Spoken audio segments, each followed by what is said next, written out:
দশম শ্রেণীর ছাত্রছাত্রী বন্ধুদের জন্য আজ আমরা সাহিত্য সঞ্চয়ন অর্থাৎ তোমাদের পাঠ্য বইয়ের প্রথম গল্প জ্ঞানচক্ষু গল্প নিয়ে গল্পের ছলে একটা দুর্দান্ত আলোচনা পরিবেশন করতে চলেছি।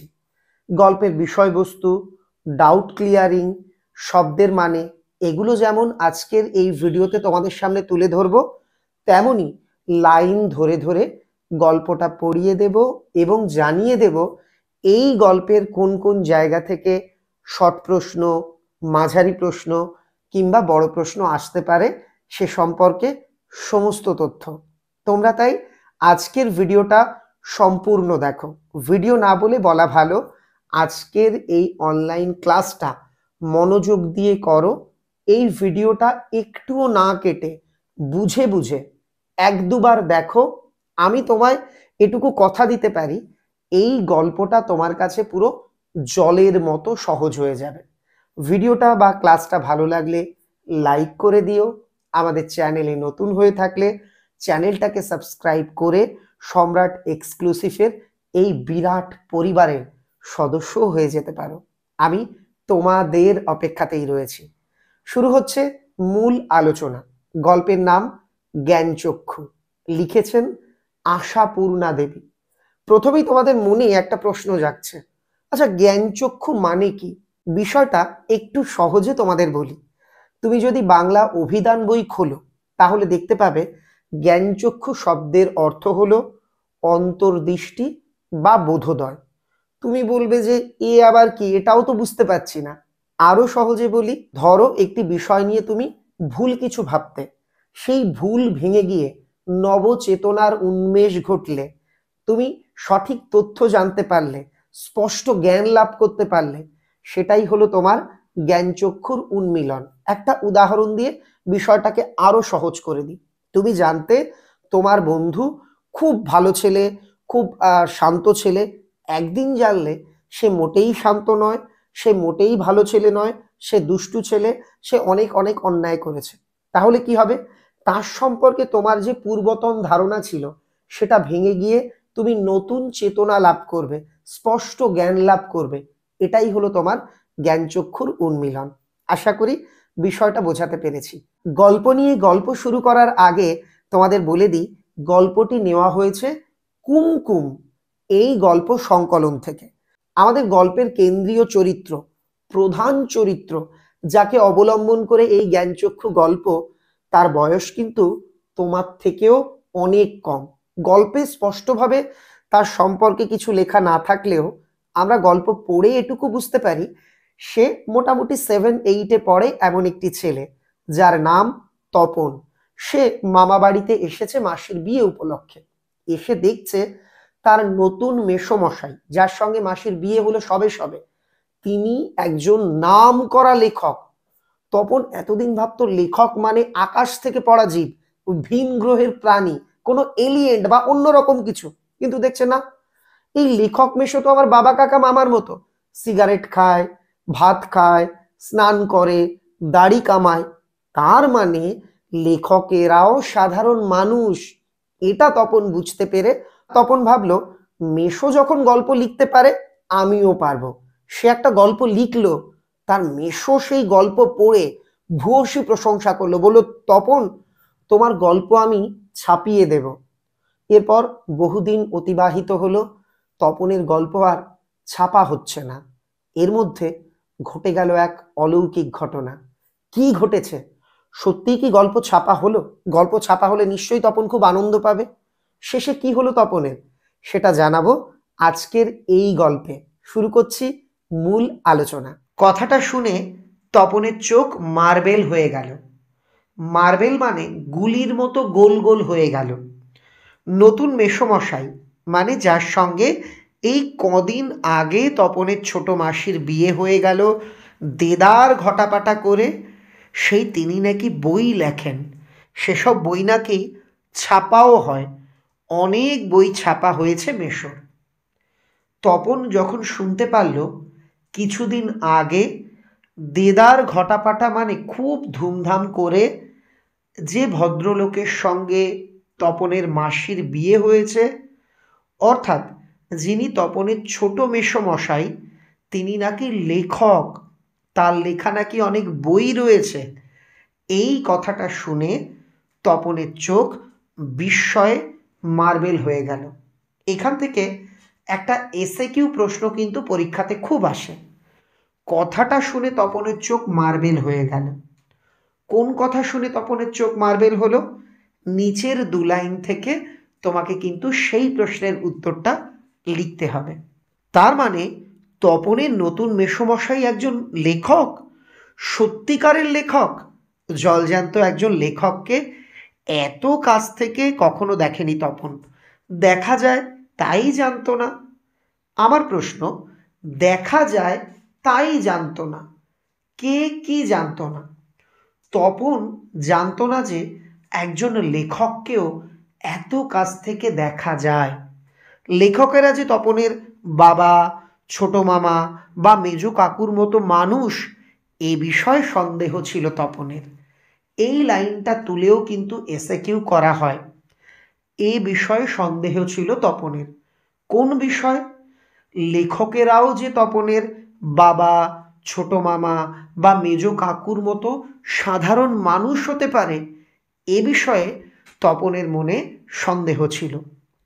কিন্তু নতুন মেশোকে দেখে জ্ঞানচক্ষু খুলে গেল তপনের। কিন্তু যখন তপন তার নতুন মেসোমশাইকে দেখল, তার ভুল ভেঙে গেল, তার নবচেতনার উন্মেষ ঘটল, তার অন্তর্দৃষ্টি জাগরিত হলো। একদম সহজভাবে বলতে গেলে সে আসল সত্যিটা জানল। আশ্চর্য, কোথাও কিছু উল্টোপাল্টা নেই, অন্য রকম নেই। একেবারে নিছক মানুষ, একেবারে অর্ডিনারি সাধারণ একজন মানুষ। সেই ওদের মতোই দাড়ি কামান, সিগারেট খান, খেতে বসে আরে ব্যাস এত কখনো খাওয়া যায় বলে অর্ধেক তুলিয়ে দেন, চানের সময় চান মানে স্নানের সময় স্নান করেন এবং ঘুমানোর সময় ঘুমন। তপন দেখল তার লেখক মেসোমশাই আর বাবা কাকা মামার মধ্যে কোনো পার্থক্য নেই। লেখক মশাই তার বাবা কাকা মামার মতোই আর কি স্নানের সময় স্নান করেন, খাবার সময় খান, ঘুমানোর সময় ঘুমন, দাড়ি কামান, সিগারেট খান, খেতে বসে বলেন দূর এত খাওয়া যায় নাকি বলে অর্ধেকটা তুলে দেন। মানে তপন লক্ষ্য করে দেখল আর 5টা সাধারণ মানুষ এবং লেখক মেসো, তাদের মধ্যে কিন্তু কোনো পার্থক্য নেই। তাছাড়া ঠিক ছোট মামাদের মতোই খবরের কাগজের সব কথা নিয়ে প্রবলভাবে গল্প করেন, তর্ক করেন, শেষ পর্যন্ত এ দেশের কিছু হবে না বলে সিনেমা দেখতে চলে যান কি বেড়াতে বেরোন সেজেগুজে।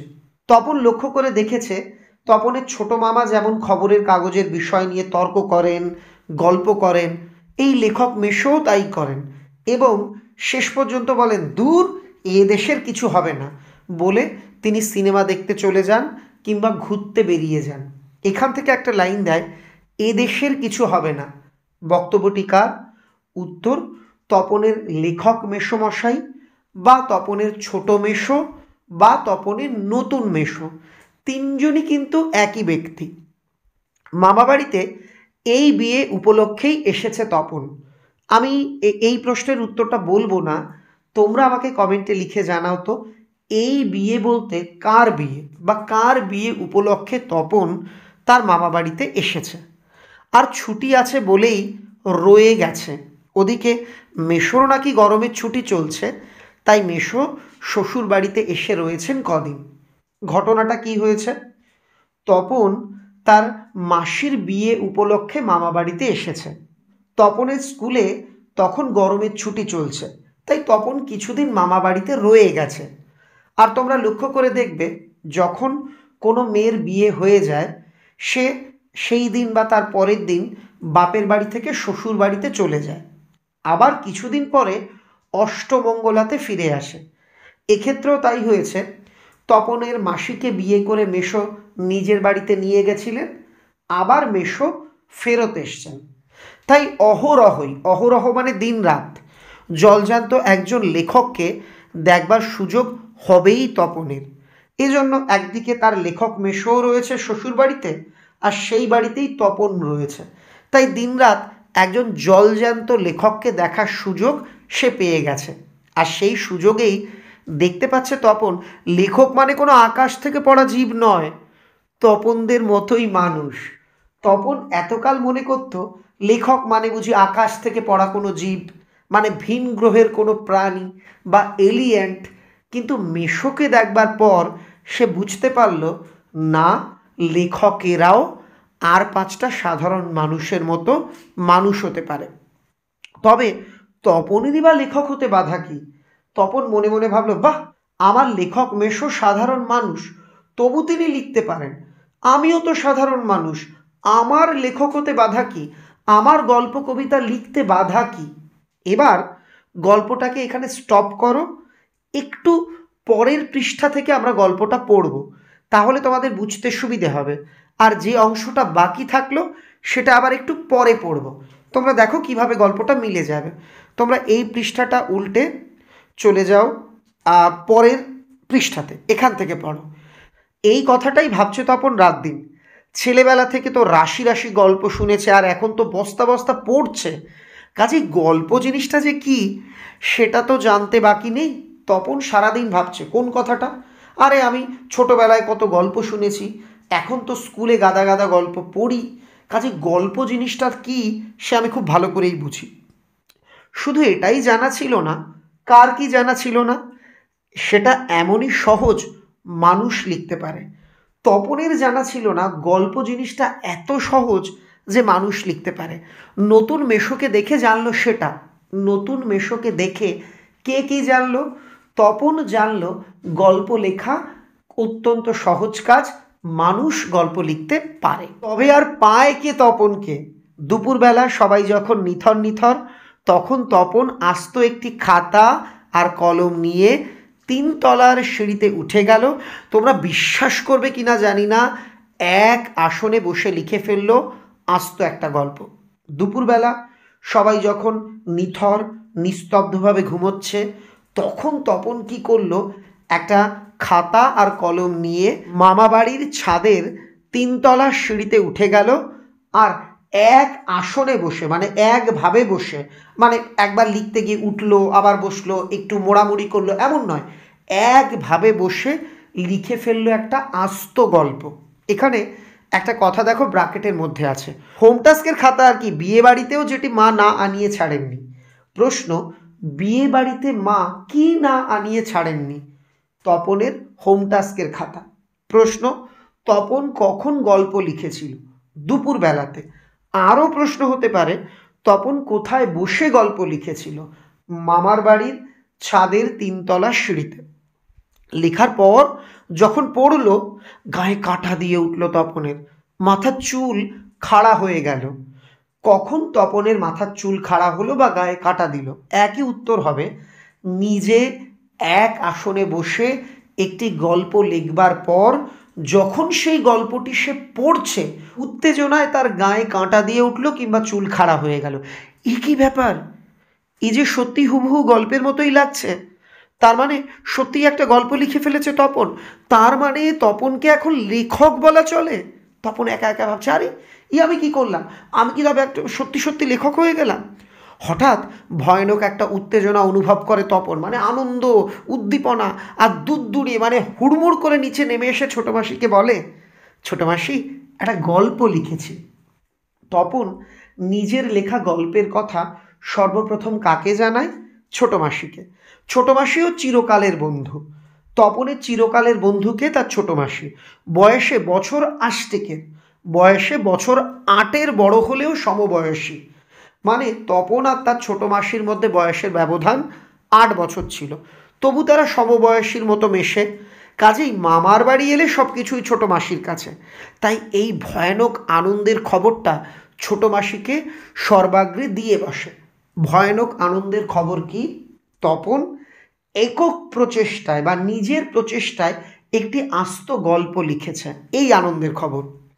তবে বিয়ে হয়ে ছোটো মাসি যেন একটু মুরব্বি মুরব্বি হয়ে গেছে, একটা মোড়ল মোড়ল ভাব, মানে একটা দাদা দাদা ভাব কি করছে।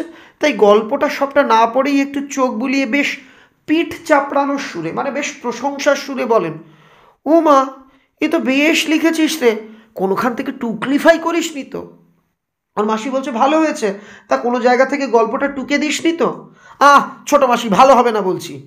আরে বাবা খেপছিস কেন? জিজ্ঞাসা করছি বই তো নয়। আরে তুই খেপছিস কেন? আমি তো তোকে জিজ্ঞাসা করেছি, আমি কি বলছি নাকি যে তুই চুরি করে লিখেছিস? রোশ তোর মেশোকে দেখাই, দাঁড়া এই লেখাটা আমি তোর মেশোকে দেখাই। এবার আমরা চলে যাব আবার আগের পৃষ্ঠাতে। দেখো এবার গল্পটা মিলে যাবে।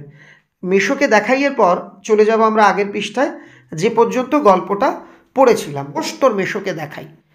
মেশোমশাই কলেজের প্রফেসর। তপনের মেশোমশাইয়ের পেশা কী ছিল? তিনি কলেজ টিচার বা কলেজের প্রফেসর। এখন ছুটি চলছে, তাই সেই সুযোগে শ্বশুর বাড়িতেই রয়ে গেছেন কদিন। আর সেই সুযোগেই দিব্যি একখানি দিবানিদ্রা দিচ্ছিলেন, দিনের বেলায় ঘুমোচ্ছিলেন। ছোট মাসি সেই দিকে ধাবিত হয়। ছোট মাসি কোন দিকে ধাবিত হন? ঘুমন্ত মেশোর দিকে। তপন অবশ্য না করে প্রবল আপত্তি তোলে, কিন্তু কে শোনে তার কথা? তপন লজ্জায় বলছে না তুমি দেখিও না, দেখিও না। কিন্তু কে শোনে তপনের কথা? তপন অবশ্য মাসির এই হইচইয়ে মনে মনে পুলকিত হয়, মুখে আ করলেও। তপন যতই মুখে না না করুক, মাসির আচরণে সে কিন্তু মনে মনে অত্যন্ত পুলকিত এবং আনন্দিত হয়। কেন? কারণ লেখার প্রকৃত মূল্য বুঝলে নতুন মেশোই বুঝবে। রত্নের মূল্য জহুরির কাছে, এটা একটা প্রবাদ বাক্য। তপনের মনে হলো রত্নের সঠিক মূল্য নির্ণয় করতে পারে জহুরিরা। জহুরি কারা? যারা জহরত, হিরে জহরত চেনেন। আরও সহজভাবে বলতে গেলে স্বর্ণকারেরা। রাস্তায় ধরো একটা হিরে পড়ে আছে, আমরা পাথরের টুকরোও ভাবতে পারি, কিন্তু যিনি জহুরি বা যার জহুরি দৃষ্টি আছে তিনি কিন্তু সেই পাথরখণ্ডের সঠিক মূল্যটা বুঝতে পারবেন। তপনের মনে কেন এই প্রবাদ বাক্যের জন্ম হলো? তপন ভাবছে আমার লেখা গল্প কত ভালো হয়েছে, আমার মেসোমশাই সেটা বুঝতে পারবেন, কারণ আমার মেসোমশাই একজন প্রতিষ্ঠিত স্বনামধন্য লেখক। তাহলে তপনের মনে এই সময় পুলক জেগেছে। কিসের পুলক? সে ওপরে ওপরে বলছে না না মাসি দেখিও না, দেখিও না। মনে মনে সে রোমাঞ্চিত হচ্ছে। ঠিক, নতুন মেশো আমার লেখাটা পড়ুক, আমার লেখাটা পড়ে দেখুক কত ভালো হয়েছে, আমার লেখার সঠিক মূল্যায়ন নতুন মেশোই করতে পারবে। এখান থেকে 3 নম্বরের একটা প্রশ্ন দেওয়া হয়, রত্নের মূল্য জহুরির কাছেই। এই কথাটি কখন তপনের মনে জাগরিত হয়েছিল, বা এই লাইনের তাৎপর্য কী? উত্তর, জহুরি যেমন খাঁটি জহরত চিনে নিতে পারে, তপনেরও মনে হয়েছে এখানে তার মেসোমশাই জহুরি, আর তপন নিজের লেখা গল্পকে রত্ন বলেছে। তার মনে হয়েছে রত্নের সঠিক মূল্যায়ন জহুরিই করতে পারবে। একটু পরেই ছোট মেশো ডেকে পাঠান তপনকে এবং বোধ করি নতুন বিয়ের শ্বশুরবাড়ির ছেলেকে খুশি করতেই বলে ওঠেন, তপন তোমার গল্প তো দিব্যি হয়েছে, একটু কারেকশন করে করে দিলেই ছাপতে দেওয়া চলে। কি বললো মেশো? তপন তোমার লেখাটা ব্যাপক হয়েছে, সুন্দর হয়েছে, একটু কারেকশান, একটু সংশোধন করে আর একটু করে দেব, তাতেই ছাপা চলবে। তপন প্রথমটা ভাবে ঠাট্টা। কোন কথাকে? মেশো যখন তপনের লেখা গল্পকে ছাপানোর প্রতিশ্রুতি দেন, তপন প্রথমটা ভাবে ঠাট্টা, কিন্তু যখন দেখে মেশোর মুখে করুণার ছাপ, তখন আহ্লাদে কাঁদো কাঁদো হয়ে যায়। কিন্তু যখন দেখতে পাচ্ছে না মেশো কি করে বলছে না, মেশোর মুখের মধ্যে করুণা ফুটে উঠেছে, তখন তো তপন আহ্লাদে গদো গদো কাঁদো কাঁদো হয়ে যায়। তাহলে বাবু তুমি ওর গল্পটা ছাপিয়ে দিও, মাসি বলে। মেশোর উপযুক্ত কাজ হবে সেটা। কোনটা মেশোর উপযুক্ত কাজ? তপনের মাসির মতে বনপো তপনের গল্প পত্রিকায় ছাপিয়ে দেওয়াই হবে মেশো হিসেবে তার স্বামীর উপযুক্ত কাজ। মেশো তেমনি করুণার মূর্তিতে বলেন, তা দেওয়া যায়। আমি বললে সন্ধ্যা তারার সম্পাদক, অর্থাৎ সন্ধ্যা তারা নামক পত্রিকার, দেখো সন্ধ্যা তারা কথাটাকে ইনভার্টেড কমায় আটকানো, এটা একটা ম্যাগাজিনের নাম, পত্রিকার নাম। সন্ধ্যা তারার সম্পাদক না করতে পারবেন না। আমি যদি অনুরোধ করি, সন্ধ্যা তারা পত্রিকার সম্পাদক না করতে পারবেন না, তখন তোমার গল্প আমি ছাপিয়ে দেব। বিকেলে চায়ের টেবিলে ওঠে কথাটা। কোন কথাটা বা কখন কথাটা চায়ের টেবিলে ওঠে? বিকেলে। কোন কথাটা? লেখক মেশো তপনের লেখা পড়ে প্রশংসা করেছেন এবং সেটা ছাপানোর প্রতিশ্রুতি দিয়েছেন। আর সবাই তপনের গল্প শুনে হাসে, কিন্তু মেশো বলে, না না না, আমি বলছি। তপনের হাত আছে, হাত মানে লেখার দক্ষতা আছে, চোখও আছে, বিষয় নির্বাচনের দৃষ্টিশক্তি আছে।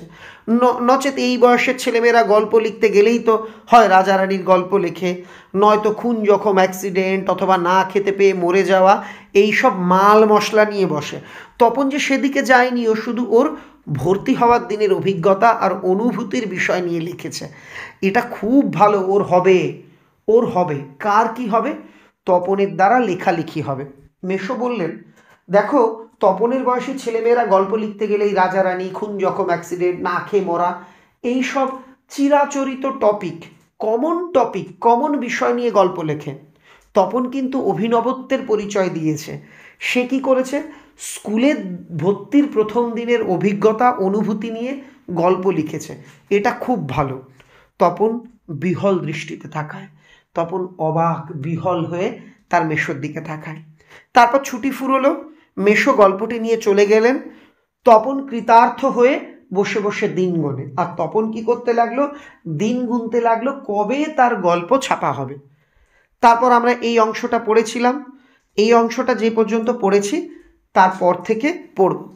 কিন্তু গেলেন তো গেলেনই যে, কোথায় সেই গল্পের আটো সাটো ছাপার অক্ষরে গাঁথা চেহারাটি, যার জন্য হাঁ করে আছে তপন মামার বাড়ি থেকে চলে এসেও?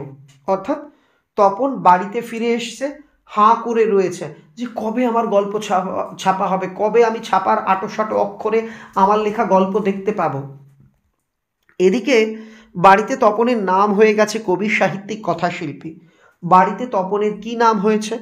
আর উঠতে বসতে সবাই ঠাট্টা করছে আর বলছে কি, তোর হবে, হ্যাঁ বাবা তোর হবে।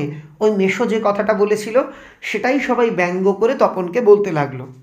তবু এইসব ঠাট্টা তামাশার মধ্যেই তপন কটা 2-3টে গল্প লিখে ফেলেছে। আচ্ছা, আমাকে কমেন্টে লিখে জানাও তো, তপনের গল্প মেশোমশাই কোন পত্রিকায় ছাপানোর কথা বলেছেন? তোমরা অবশ্যই কমেন্টে সেটা লিখে জানাও। ছুটি ফুরিয়ে এসেছে, হোম টাস্ক হয়ে ওঠেনি, তবু লিখছে, লুকিয়ে লিখছে, যেন নেশায় পেয়েছে, যেন নেশায় পেয়েছে। কাকে কিসের নেশায় পেয়েছে? তপনকে গল্প লেখার নেশায় পেয়েছে। তপন বাড়িতে চলে এসছে, গরমের ছুটির হোম টাস্ক করা হয়নি, তবু সে লুকিয়ে লুকিয়ে গল্প লিখে যাচ্ছে। তারপর ছুটি ফুরলো, রীতিমতো পড়া শুরু হয়ে গেছে। প্রথম গল্পটি সম্পর্কে একেবারে আশা ছাড়া হয়ে গেছে, বিষণ্ণ মন নিয়ে বসে আছে। এমন সময় ঘটলো সেই ঘটনা। কোন ঘটনা? ছোট মাসি আর মেশো একদিন বেড়াতে এলো, হাতে এক সংখ্যা সন্ধ্যা তারা। পত্রিকাকে কিন্তু আমরা একটা পত্রিকা, দুটো পত্রিকা এভাবে বলি না, আমরা বলি এক সংখ্যা পত্রিকা। তো হাতে এক সংখ্যা পত্রিকা। কেন? হেতু সন্ধ্যা তারা নিয়ে কেন? বুকের রক্ত ছলকে ওঠে তপনের, বুকের রক্ত যেন তপনের ছলকে উঠল। তবে কি সত্যিই তাই? সত্যিই কি তপনের জীবনের সবচেয়ে সুখের দিন এলো আজ? তপন মনে মনে ভাবছে, তাহলে কি আমার জীবনের সবচেয়ে সুখের দিনটা আজ এলো? কিন্তু তা কি করে সম্ভব? সত্যিকারে ছাপার অক্ষরে তপন কুমার রায়ের লেখা গল্প হাজার হাজার ছেলে মেয়ের হাতে ঘুরবে? পৃথিবীতে এমন অলৌকিক ঘটনাও ঘটে? প্রশ্ন, কোন ঘটনাকে অলৌকিক বলা হয়েছে?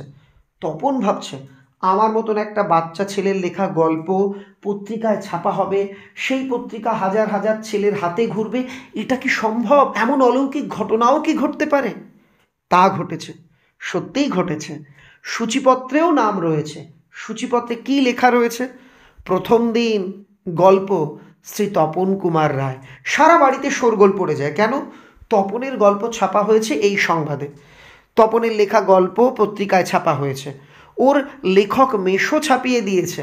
পত্রিকাটি সকলের হাতে হাতে ঘোরে, সকলেই একবার করে চোখ বোলায় আর বলে, বারে চমৎকার লিখেছে তো। মেশো অবশ্য মৃদু মৃদু হাসেন। মেশো একটু মুচকি মুচকি হেসে বলছে, একটু আধটু কারেকশান করতে হয়েছে অবশ্য, নেহাত কাঁচা তো। মেশো তপনের বাড়ির সকলের সামনে সুকৌশলে বুঝিয়ে দিলেন তার কৃতিত্বে, তার কারেকশানের দৌলতে, তার সহযোগিতায় এই লেখা ছাপা হয়েছে। মাসি বলে, তা হোক, নতুন নতুন অমন হয়। ক্রমশ ও কথাটাও ছড়িয়ে পড়ে। কোন কথাটা ছড়িয়ে পড়ে? ওই কারেকশানের কথাটা। বাবা বলে, তাই? নইলে ফট করে লিখলো ছাপা হলো। মেজো কাকু বলে, তা ওরকম একটি লেখক মেশো থাকা মন্দ নয়, আমাদের থাকলে আমরাও চেষ্টা করতাম। আমাদের থাকলে আমরাও চেষ্টা করতাম। কে কি চেষ্টা করত? তপনের মেজো কাকুর মতে যদি লেখক মেশো তারও একজন থাকতো, তিনিও লেখালেখির চেষ্টা করতেন। ছোট মাসি আত্মপ্রসাদের প্রসন্নতা নিয়ে বসে বসে ডিম ভাজা আর চা খায়, মেশো শুধু কফি। তপনদের বাড়িতে গিয়ে কে কি খেয়েছিল?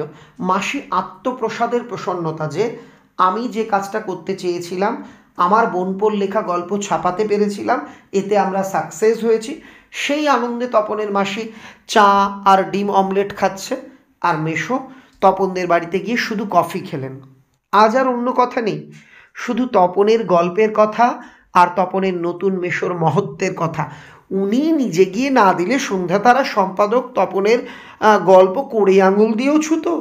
তপনের বাড়ির সবাই এই আলোচনাই শুরু করলো, আরে মেশো যদি সুপারিশ না করতো, ওই তপনের লেখা গল্প কেনে আঙুল দিয়েও ছুঁয়ে দেখতো না।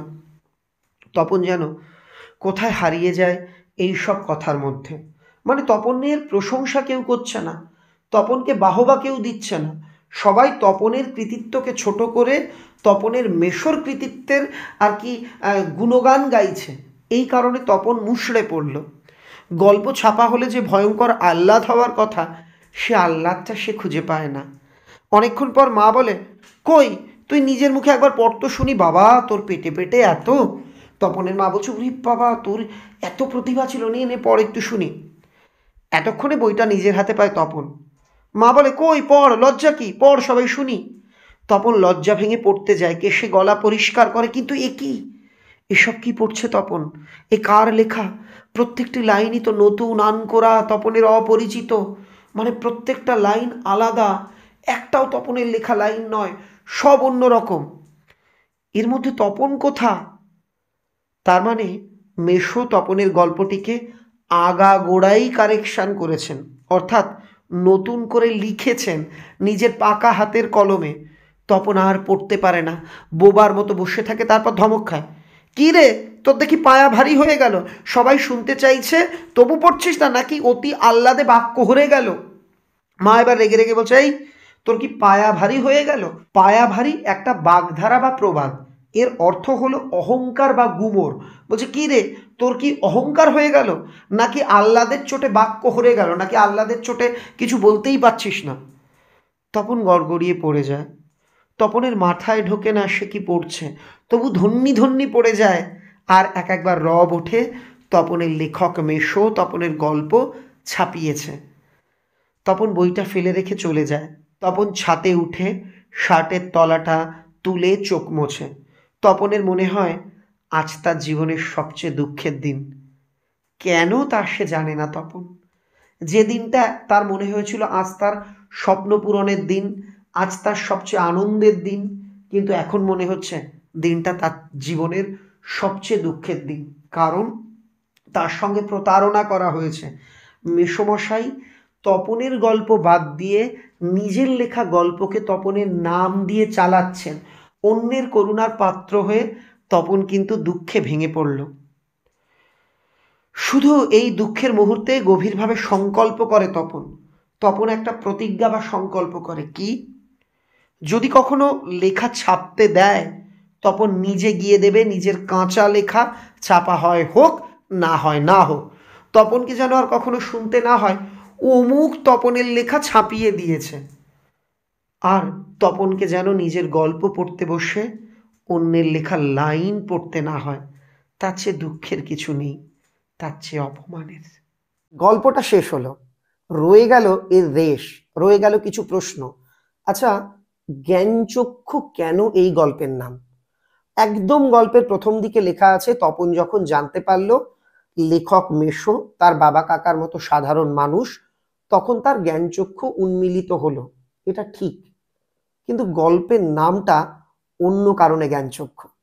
আচ্ছা, তপনের চরিত্র কেমন, তার মেশোর চরিত্র লিখতে দিলে কি লিখবে সেটাও বলবো। কেমন করে চরিত্র লিখতে হয়, ধরো পরীক্ষাতে তুমি কমন পেলে না, কোনো গল্প থেকে যদি প্রশ্ন আসে অমুকের চরিত্র লেখো, কিভাবে লিখবে সবকিছু বলবো। তার আগে বলছি আমার লেখা সহায়িক, যদি কোনো গল্প থেকে প্রশ্ন করা হয় যে অমুকের চরিত্র লেখো, সেটা তুমি নিজে কি কি করে লিখতে পারবে সেই টিপস দেবো আজকে। তার আগে আমার সম্পাদনায় প্রকাশিত সরল মাধ্যমিক বাংলা সহায়িকা মৌলিক লাইব্রেরির তরফ থেকে তোমাদের জন্য এই বইটি ইতিমধ্যেই প্রকাশিত হয়েছে। এই বই থেকে আমি কিছু গুরুত্বপূর্ণ শব্দের মানে তোমাদের বলে দিচ্ছি, তোমরা এগুলো খাতায় লিখেও নিতে পারো। জ্ঞানচক্ষু মানে অন্তর্দৃষ্টি, বোধোদয়, জ্ঞানের উন্মেষ, স্পষ্ট ধারণা লাভ ইত্যাদি। মার্বেল মানে কি, বাচ্চারা দেখবে ছোট্ট ছোট্ট গোল গোল কাচের বল যেগুলোকে গুলি বা গুলি কা বলে, সেগুলো নিয়ে খেলা করে, গ্রামের দিকে এখনো পাওয়া যায়, সে তাকেই বলা হয় মার্বেল। নেক্সট দেদার। দেদার মানে হচ্ছে প্রচুর বা অনেক বা বিস্তর, মানে দেদার ঘটাপাটা করে, বিস্তর ঘটাপাটা করে বা অত্যন্ত ধুমধাম করে। তারপর অহরহ। অহরহ মানে দিনরাত বা সব সময়, যেটাই তুমি বলো না কেন। ধাবিত হয় মানে দ্রুত পদে এগিয়ে যাওয়া, ধাবমান হওয়া মানে জোরে জোরে হেঁটে সেই দিকে এগোনো। কারেকশন মানে সংশোধন, এটা তো তোমরা প্রত্যেকেই জানো। বিহল দৃষ্টি, বয়রসী হয় বল, বিহল দৃষ্টি মানে আবেগ তাড়িতভাবে তাকানো। সর্বাগ্রে মানে সবার আগে। দুড়দুড়িয়ে মানে তাড়াহুড়ো করে দ্রুত পদে। রোষ মানে একটু দাঁড়া, একটু অপেক্ষা কর। তারপর সূচিপত্র কি তোমরা জানো, কোনো বই বা ম্যাগাজিনের প্রথমে কোন পৃষ্ঠাতে কি লেখা আছে, এটা যে পৃষ্ঠাতে থাকে তাকে বলে সূচিপত্র। তারপর আত্মপ্রসাদ, নিজের কাজে সন্তুষ্ট হওয়া বা নিজের প্রতি সন্তুষ্ট হওয়া। পায়া ভারী, আগেই বলেছি গুমোর, অহংকারী বা দেমাক হয়ে যাওয়া। তারপর হরে গেল, কি রে তোর কি বুদ্ধি হরে গেল নাকি, মানে বন্ধ হয়ে গেল, হারিয়ে গেল, এই অর্থে এটা ব্যবহার করা হয়েছে। এবার একটা বিষয় বলি, তপনের হাত আছে, এই লাইনটা দিয়ে যদি বলা হয় হাত আছে বলতে কি বোঝানো হয়েছে, তার লেখার হাত আছে, অর্থাৎ লেখার দক্ষতা আছে। আশা করি শব্দের মানেগুলো তোমাদের কাছে ক্লিয়ার হয়ে গেল। এই গল্প থেকে কোন কোন জায়গা থেকে প্রশ্ন হতে পারে বলেছি। সামগ্রিকভাবে প্রশ্ন হতে পারে তপনের জীবনের আনন্দের দিন কিভাবে দুঃখের দিন হলো, মানে গল্প ছাপা হওয়ার পর, পত্রিকা নিয়ে মাসি মেশো আসবার পর যা যা ঘটেছে, এই জায়গা থেকে কিন্তু বড় প্রশ্ন করা হয়। তাছাড়া জ্ঞানচক্ষু নামকরণের সার্থকতা, জ্ঞানচক্ষু খুলে গেল তপনের, তপনের প্রথম জ্ঞানচক্ষু প্রকৃত জ্ঞানচক্ষু কখন খুলল, তপন চরিত্র, মেশো চরিত্র, এগুলো গুরুত্বপূর্ণ। আমরা গল্পের প্রথমেই দেখেছি তপনের ভুল ভেঙে গেল, না লেখক মানে আকাশ থেকে পড়া জীব নয়, বাবা কাকার মতো সাধারণ মানুষ, এতে তপনের জ্ঞানচক্ষু খুলে গেল। কিন্তু এজন্য গল্পের নাম জ্ঞানচক্ষু নয়। গল্পটা ভালোভাবে পড়লে আমরা জানতে পারবো গল্পের শেষে তপনের প্রকৃত জ্ঞানচক্ষু খুলল। সে বুঝলো কাক কখনো ময়ূরের পেখম পড়লে ময়ূর হতে পারে না। আমার লেখা গল্পের বদলে অন্য কারো গল্প আমার নামে ছাপা হলে প্রকৃত আনন্দ লাভ সম্ভব নয়। সে বুঝলো স্বর্ণলতার মতো অন্যের প্রতি ডিপেন্ডেড, নির্ভরশীল হলে জীবনে দুঃখ পেতে হয়। অর্থাৎ সে বুঝতে পারলো আমাকে স্বাবলম্বী হতে হবে, সেলফ ডিপেন্ডেন্ট হতে হবে, অন্য কারোর ওপর ভরসা করা চলবে না, অন্য কারোর হেল্প নেওয়া চলবে না, নিজের দমে জীবনের চলার পথে এগোতে হবে। এই জায়গাতে তপনের প্রকৃত জ্ঞানচক্ষু খুলল। সে বুঝতে পারল অন্যের সাহায্য নিয়ে নয়, অন্যের করুণার পাত্র হয়ে নয়, নিজের প্রচেষ্টাতে আমাদের এগিয়ে যেতে হবে। আশা করি এই বিষয়টা তোমাদের কাছে ক্লিয়ার হলো। এবার ধরো প্রশ্ন হলো তপনের মেশোর চরিত্র লেখো। তুমি ধরো এটা নোটে পড়োনি, তোমাদের স্যার লেখাননি, কি করে লিখবে? ভাবো মেশো সম্পর্কে কি কি লাইন বলা আছে। তপনের মেশো সম্পর্কে আমরা প্রথম কি জানলাম, তিনি একজন স্বনামধন্য লেখক। দ্বিতীয় কি জানলাম, তার চরিত্রের আর পাঁচটা সাধারণ মানুষের মতোই তিনি সাধারণ জীবনযাপনে অভ্যস্ত। তিনি একজন প্রফেসর এবং বড় মাপের লেখক হওয়া সত্ত্বেও সিগারেটের নেশা করেন। আর কি জানলাম, তিনি দিনের বেলাতে ঘুমন, অর্থাৎ অলস প্রকৃতির। আরো এই রকম এক একটা বিষয়কে, তার সম্পর্কে কি কি পড়েছ সেগুলো মনে করে করে ভেঙে ভেঙে তোমাকে চরিত্র বিশ্লেষণ করতে হবে। আমরা কি দেখলাম, তিনি খুব আত্মপ্রচারক। যখন সবাই তপনের গল্প ছাপা হয়েছে দেখে তপনকে ভালো বলা শুরু করেছে, উনি কুটিল হাসি হেসে বলছেন আমি কারেকশন করে ছাপিয়েছি, মানে সবাই আমাকে বাহবা দাও। তিনি নিজের স্বার্থে নতুন শ্বশুর বাড়িতে সবার চোখে হিরো হওয়ার জন্য একটা বাচ্চার আবেগকে ধ্বংস করলেন। তিনি একটা বাচ্চাকে মিথ্যে প্রতিশ্রুতি দিয়ে তিনি শ্বশুর বাড়িতে সবার চোখে ভালো হয়ে গেলেন যে আমার জন্য ওর গল্প ছাপা হয়েছে। আবার তার চরিত্রের ভালো দুই একটা দিক দেখা গেছে, তিনি উৎসাহদাতা। তিনি তপনকে বলেছেন তোমার লেখা দুর্দান্ত হয়েছে, তুমি লেখালেখি করো, তোমার আরো ভালো হবে। এই রকম ভাবে তোমরা ওনার চরিত্র বিশ্লেষণ করবে। তপনের চরিত্রের ক্ষেত্রে কি বলা যেতে পারে, সাহিত্যপ্রেমী, কল্পনা বিলাসী, লেখকদের নিয়ে তার অলিক কল্পনা ছিল। মায়ের অনুগত, কি করে বুঝলাম মায়ের অনুগত বলতো, বিয়ে বাড়িতে তপন একটা জিনিস নিয়ে এসেছিল মায়ের কথা শুনে। তোমরা সেটার কথা আমাকে কমেন্টে লিখে জানাবে, দেখবো গল্পটা কেমন বুঝলে। আজকের মতো করে আগামীতে আর কোন ভিডিও বা কোন গল্প কবিতা আলোচনা করলে ভালো হয় সেটা আমাকে কমেন্টে লিখবে। যারা লাইক করনি ভিডিওতে, লাইকটা করে দিও। আর একটা ছোট্ট আবদার করছি, ভিডিওটাকে না বন্ধুদের কাছে হোয়াটসঅ্যাপে শেয়ার করে দাও, তোমাদের বিভিন্ন গ্রুপ থাকলে বা তোমার প্রিয় বন্ধু বান্ধবীর কাছে, তারাও এই ক্লাসটা করুক। সবাই ভালো থেকো, থ্যাংক ইউ ভেরি মাচ।